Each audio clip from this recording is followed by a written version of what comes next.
Bonjour et bienvenue dans Détour de magie. Aujourd'hui, on a le plaisir de recevoir Florian Flop. Bonjour Florian. Bonjour Thibaut. Alors, c'est un peu particulier pour toi comme pour moi parce qu'on se connaît depuis une bonne quinzaine d'années, mais justement, ça va être l'occasion de faire découvrir ton monde, ton univers et ta magie à tous ceux qui nous écoutent. Alors, pour te présenter, t'aimes bien créer des univers, t'aimes bien créer des personnages, et le premier qui me vient en tête, c'est celui de Félix Belrose dans l'Exploratorium. Est-ce que tu pourrais nous expliquer un peu en deux mots ce que c'est que le concept de l'Exploratorium? Oui, absolument. Merci de me recevoir en tout cas. Alors l'Exploratorium, c'est un stand de magie, un peu comme un musée qui est rempli d'objets magiques et dans lesquels je présente dans des médiévales ou des soirées événements à thème. Alors c'est très inspiré de l'univers Harry Potter, les sorciers, etc. Du coup, on retrouve des potions, on retrouve des créatures et des objets, des sortilèges. Et l'idée, c'était voilà, de rassembler tout ça dans un musée de vie où les passants dans ces événements-là pouvaient venir, s'arrêter, discuter avec moi. Je leur présentais un objet ou une potion et voilà, je racontais une histoire autour de cet objet-là. Donc c'est un petit peu pourquoi l'Exploratorium a été créé pour animer comme ça. Ok. Et donc tu le déplaces dans quelles circonstances? T'as dit dans les médiévales, c'est ça essentiellement? Ouais, alors l'idée, c'est vu que ça reste un univers assez fantastique, ça plaît beaucoup aux médiévales fantastiques, donc il y en a pas mal en Normandie, etc. Hmm. Donc les gens aiment beaucoup vivre ces moments-là un petit peu historiques, mais aussi fantasy. Et d'autres événements aussi en lien avec Harry Potter aussi, ça peut arriver. Et qu'est-ce qui t'attire justement dans cet univers un peu fantastique, un peu médiéval Bah, c'est que dans cet univers un peu médiéval, fantastique, on peut raconter des histoires et surtout faire vivre la magie d'une autre façon. Parce que pour beaucoup de personnes, la magie, c'est quelque chose voilà, un peu ancien, un petit peu, voilà, un peu Merlin l'Enchanteur, etc. Et grâce à la magie fantastique, ou en tout cas la magie dans le fantasy, on peut faire vivre tout ça et de manière moins truquée. C'est-à-dire que bah, là, tout ce qu'on va réaliser va être justifié par soit un pouvoir, soit un être, soit voilà, tout ce qui peut être touché au fantastique, ou une baguette magique. Mais une vraie cette fois. Et du coup, ça t'est venu comment l'idée de créer ce Barnum? On peut l'appeler comme un Barnum, c'est ça? Une sorte de... Ouais, c'est ça, c'est une tente Ouais. sous lequel prend vie l'exploratorium. Yes. Euh, à la base, j'avais écrit un spectacle qui s'appelait Les Épreuves de Merlin, Ouais. qui était plutôt un spectacle théâtralisé de magie, où je faisais vivre à 9 jeunes sorciers des épreuves pour intégrer l'ordre de Merlin en tant qu'apprenti sorcier. Et donc je jouais ce spectacle dans des festivals liés à Harry Potter. Et on m'a demandé de le condenser dans une zone fixe. Mhm. Euh, et en fait, je me suis dit, bah, pourquoi pas essayer de garder l'univers, garder le personnage, garder pourquoi pas toute la thématique autour des 3 épreuves que j'avais, qui étaient botanique, sortilège et créature. Et voilà, d'essayer de créer une histoire autour d'un personnage qui serait en fait un voyageur, un collectionneur et qui parcourt le monde à la recherche voilà, de nouvelles espèces, de nouvelles plantes, de nouvelles potions, de nouveaux sortilèges. Et voilà, de temps en temps, bah, il se rassemble en un point, sous une tente, qu'il fait apparaître d'un coup de baguette. Dans l'idée, c'est ça. Et bah, qui présente toutes ses découvertes aux gens. C'est assez intéressant parce que les personnes qui viennent, soit vont trouver un objet qui va les attirer dans le décor, et donc je raconte son histoire, ou alors parfois je suis en train de vivre quelque chose euh, dans la tente, et ça va interpeller les visiteurs qui vont venir prendre part en fait à ce qui se passe, en tout cas à l'action qui est en cours. Donc c'est pour ça que mon personnage, du début à la fermeture de l'exploratorium, vit entièrement dans son musée. C'est-à-dire qu'à aucun moment je lâche le personnage. À chaque fois, il se passe quelque chose qui ferait partie de la vraie vie d'un explorateur, en fait. Ouais, et ce personnage, justement, ce décor, etc., on voit que c'est très immersif.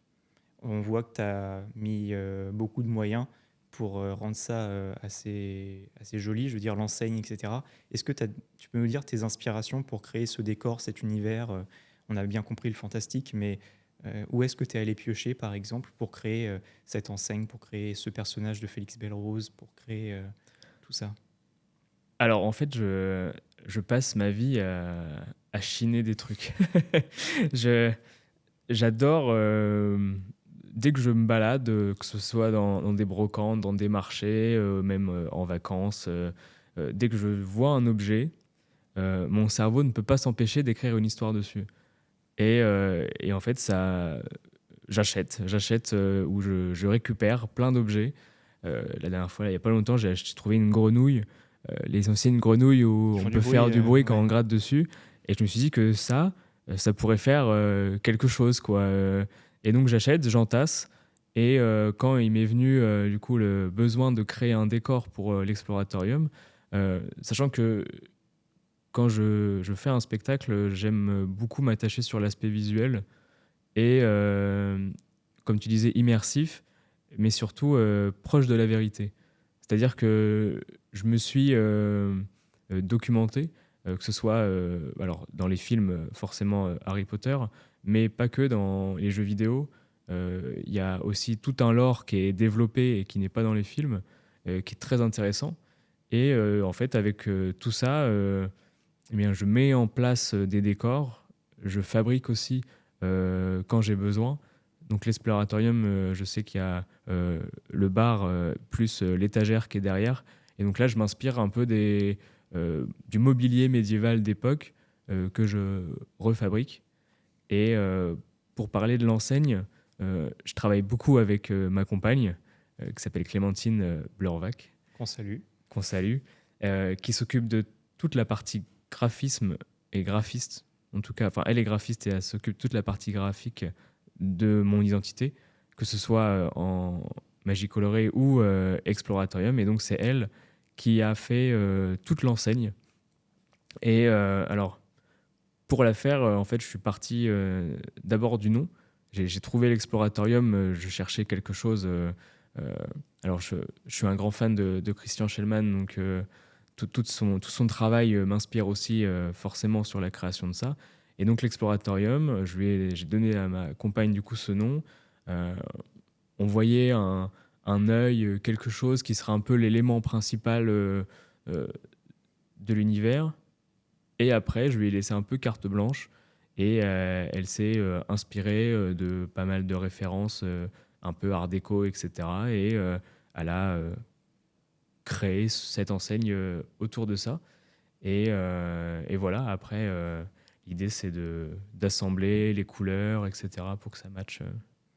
Tu as dit que tu achetais dans les brocantes, etc., que tu fabriquais. Tu as fabriqué pas mal de choses aussi.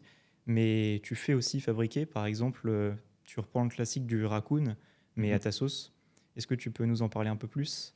Ouais, alors comme je te disais, j'aime beaucoup rendre ça proche de la vérité, Réel, ouais. réel. Et alors l'idée c'était d'avoir une créature. Alors je suis pas ventriloque, mais je voulais avoir quelque chose qui Mhm. se rapproche d'un vrai animal.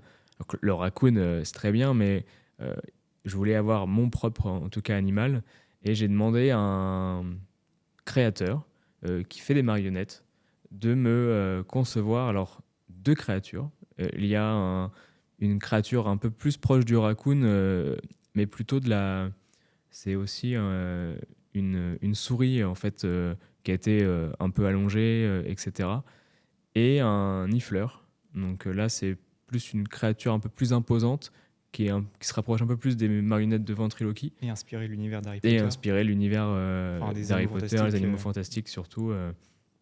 Donc voilà, j'essaye toujours de piocher et enfin j'essaye de De m'entourer, voilà, t'enrichir des personnes qui sont autour de de toi. personnes qui ont les capacités, qui ont la technique que moi j'ai pas, pour voilà essayer de réaliser quelque chose qui soit qu'il soit quali, quoi. Et ça rend bien, puisque pour l'avoir vu, effectivement, c'est quali. Et là, tu parles de tout ce qui est décoration, etc. Mais plus que ça, plus que l'aspect décoratif, il y a aussi l'aspect du conte, de la narration. Là aussi, tu as essayé de t'entourer de personnes compétentes dans le sujet, notamment de Claude Depiante, qu'on salue aussi. Et je vous On l'a invite à vu, aller voir la vidéo qu'on a faite avec lui, enfin les 2 vidéos qu'on a faites avec lui. Euh, Qu'est-ce que ça t'a apporté de faire le stage dans la compagnie du Scarabée jaune par rapport au conte, à la narration? Qu'est-ce que le conte et la narration, en quoi ça peut aider un magicien, à et, ton avis? et ben, ça apporte beaucoup. Ouais, En fait, c'est Céline, qui est aussi passée dans les ouais. tours de magie, Céline Noulin. qui m'a en fait invité à participer à ce stage parce que je cherchais à l'époque à m'améliorer dans la partie un peu spiritisme et narration. Et c'était un stage qui était proposé par Claude, donc c'était parfait. Et en fait, dans ce stage, eh ben, on apprend surtout à créer son personnage, le mettre en place et à trouver pourquoi il y a de la magie. C'est-à-dire que il va se passer à un moment un effet magique. Alors nous, on sait que c'est nous qui le réalisons, mais dans ce qu'on veut raconter, il faut que ça soit logique. C'est-à-dire que s'il y a quelque chose qui disparaît, est-ce que c'est dû à une potion qui a été mise dessus, qui permet de rendre invisible un objet? Est-ce que c'est un animal qui l'a volé? Est-ce que c'est un sortilège qui a été lancé? Et en fait, Claude, il y a toute une démarche sur la source magique en fait de l'effet. Et c'est ça que j'ai voulu apprendre et en tout cas développer parce que je trouve que quand on raconte une histoire, ça Claude l'a très bien dit, mais c'est un moyen d'embarquer son public euh, de manière très immersive, très prenante, ce qui permet en fait de complètement détacher la partie technique et la partie effet, plutôt en fait se concentrer sur l'expérience narrative en tout cas que va vivre le spectateur et ce qu'il va en retenir après. Et donc ça, je trouve ça hyper intéressant parce que ça permet aux personnes de venir. Ils ne vont pas voir un tour de magie, mais ils vont vivre Une une expérience. expérience, quoi, une histoire, une aventure, qui vont même pouvoir s'imaginer. Parce que quand on raconte une histoire ou une aventure à une personne, euh, si c'est que des mots, elle va peut-être s'imaginer des choses qui vont rendre l'effet beaucoup plus fort, en tout cas beaucoup plus percutant dans ce qu'elle va se souvenir après, quoi. Et est-ce que toi, tu as des exemples de choses qui...